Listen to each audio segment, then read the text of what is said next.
അംജുക്ക നീ ഒരു ന്യൂസ് കണ്ട?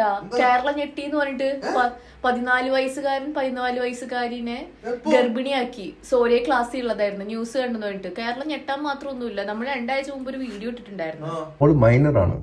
നിങ്ങൾക്ക് എത്രയൊക്കെ ബുദ്ധിയുണ്ട്, നിങ്ങൾ എത്രയൊക്കെ മെച്ചോർഡാന്ന് പറഞ്ഞാലും 18 വയസ്സ് താഴെയുള്ള ആൺകുട്ടിയാണെങ്കിലും പെൺകുട്ടീനെ ആണെങ്കിലും അവർ മൈനറാണ്.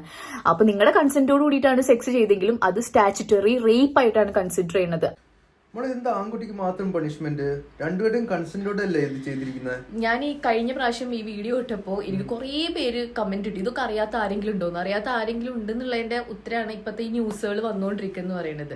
പ്രായപൂർത്തിയാവാത്ത ഒരു പെൺകുട്ടി കൺസെന്റോട് കൂടിയിട്ടാണ് സെക്സിൽ ഏർപ്പെട്ടെങ്കിലും മറ്റേ ആൺകുട്ടിക്ക് അത് ഈ ഒരു സാധനം സ്റ്റാറ്റ്യൂട്ടറി റേപ്പ് ആയിട്ട് തന്നെയാണ് കൺസിഡർ ചെയ്യുന്നത്.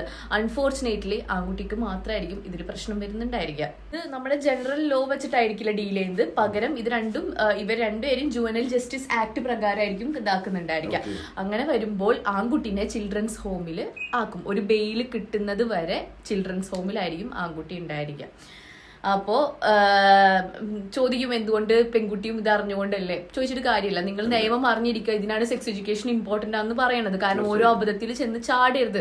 ലാസ്റ്റ് വീഡിയോ ഞാൻ ഇടാനുള്ള കാരണം 2 ആഴ്ച മുമ്പ് ഇട്ട ഞാൻ ഒരു വീഡിയോ ആണ്.